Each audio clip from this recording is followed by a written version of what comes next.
memberikan fasilitasi khusus bahwa kau punya derajat lebih baik. Tidak.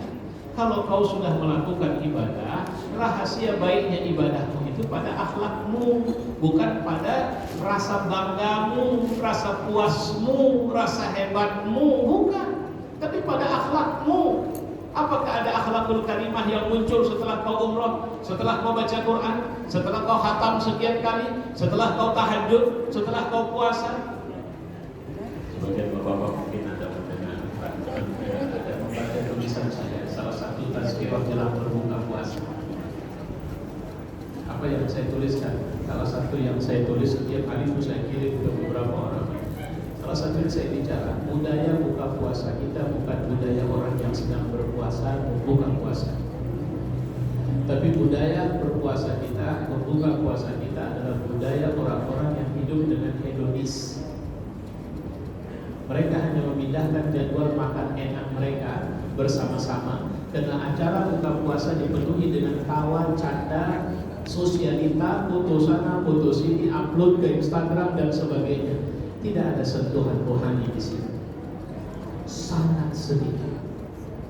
Mereka mengadakannya di tempat yang penuh dengan kemewahan. Meja mereka dipenuhi dengan makanan-makanan enak dan semuanya bercanda. Waktu sholat maghrib lebih lambat dari biasanya.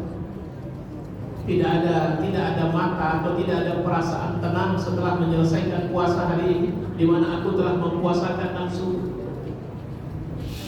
Bahkan penuh dengan suasana ikhtilat. Dengan dalih ini berbuka puasa alumni kah itu, berbuka puasa kantor kah itu, berbuka puasa kadang bersama anak yatim, tapi mereka duduk di bagian belakang sana. Meja makan mereka juga khusus sendiri. Kita berpuasa atau tidak? Itu saja. Buka puasa kita bukan puasa orang yang hanya memikirkan makan, bukan orang yang sedang merasakan dekat sama Allah Subhanahu wa Ta'ala. Jemaah yang mulia, ini contoh-contoh sederhana saja. Imam Ja'far Shadiq menceritakan hati adalah tanah sucinya Allah. Jangan kau tempatkan selain Allah di dalamnya. Allah tidak mau. Kalau kau mengatakan karena Allah, Allah tidak mau ada yang lain. Allah tidak mau kau sholat kemudian kau berharap orang memujimu.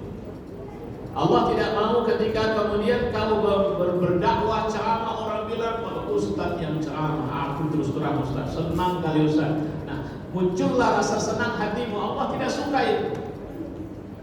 Kalau muncul rasa senang di hatimu, maka pulangkan itu kepada Allah dengan sebutan Alhamdulillahirabbil alamin. Itu bukan hebatmu, itu bukan luar biasamu, itu hanya cara Allah untuk menjagamu. Ya.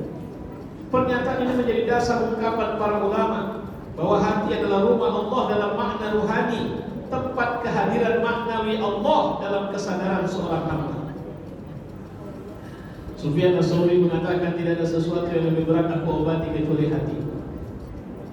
Imam Al-Ghazali menceritakan jika aku merasa hebat, merasa mantap dengan penampilanku, maka aku pergi ke pasar. Aku duduk di tengah sana, di pinggir di gerbang pasar, sehingga orang lalu lalang mereka tidak pernah menyapaku karena mereka tidak mengenalku. Itu bisa meruntuhkan kesombongan hatiku. Berapa banyak sekarang orang yang mencari puja-puji orang banyak.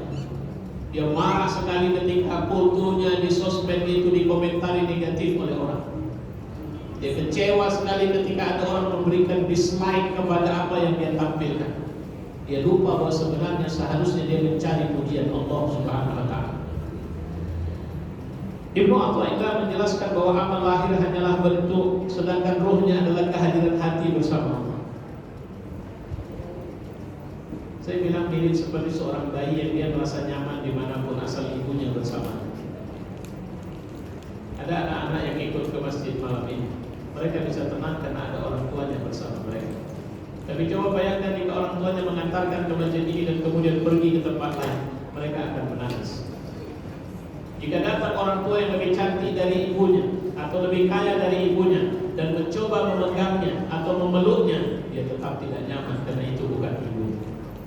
Seorang mukmin ketika berada dalam pelukan harta dia tidak nyaman, dalam pelukan jabatan dia tidak nyaman, dalam pelukan popularitas dia tidak nyaman. Dia hanya nyaman ketika Allah tidak meninggalkannya di semua keadaan.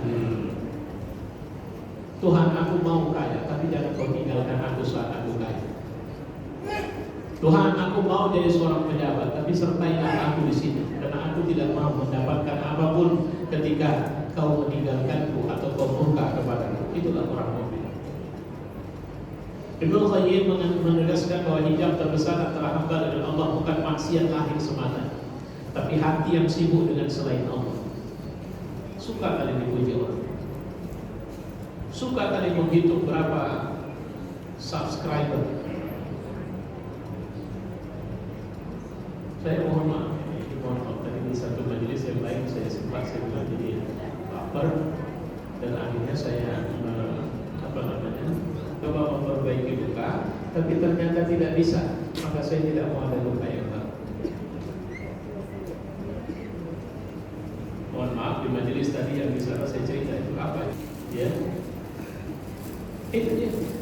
Ketika hati sibuk dengan selain Allah, semula kita kira kita sedang berada di jalan yang benar, tapi ternyata kita tergiring ke tempat yang menjauhkan kita dari Allah. Hati-hati. Dengan demikian menyebut hati sebagai rumah Allah bukan ungkapan metaforis kosong, tapi sebuah peringatan rohani. Siapapun yang ingin mendekat kepada Allah harus lebih dulu membersihkan rumahnya sendiri, dan itu adalah hati. Zikir menjadi hidup ketika hati bersih. Sholat menjadi khusyuk ketika hati tunduk. Ustaz, gimana cara anda sholat khusyuk? Saya bilang, ya itu tadi, bagusin hati. Saya payah kali khusyuk, karena ada masalah di hati. Apa itu? Mungkin kau terlalu cinta sama dunia, atau mungkin ada dengki, ada dendam, ada benci, ada kemarahan, ada buruk sangka, ada sombong yang masih kau lawan. Bagaimana tiba-tiba kau mendapat khusyuk sementara kau keluar dari parkiran sana, berpakaian ini perempuan, berpakaian celana jeans ketat, dengan baju yang dimasukkan ke dalam, dengan mohon maaf belahan dada yang dalam, walaupun dia datang ke masjid dengan tujuan mau sholat. Bagaimana dia bisa khusyuk dalam sholat sementara dia mencitrai hatinya dengan maksiat yang dia tidak lagi melihat itu sebagai kemaksiatan? Masalah saya, Ustaz, saya kan datang ke masjid mau sholat. Saya pernah tegur dua perempuan SPG yang mereka mengenakan rok di atas mata kaki, di atas paha mereka. Dan itu di bulan Ramadan. Saya panggil mereka berbersih. Kalian mau ngapain kemari? Kami mau sholat, Ustaz. Oke, kalian mau sholat ya? Tahukah kalian orang-orang yang duduk di teras ini sering menceritakan kedatangan kalian, dan mereka bilang bahwa pakaian kalian telah merusak puasa mereka. Saya tahu kalian berniat benar, tapi tolonglah datang kemari, di mana sarung yang kalian bawa ini sudah kalian pakai sejak kalian berangkat dari tempat kalian benarkan tadi. Sehingga kalian datang kemari tidak merusak hati orang.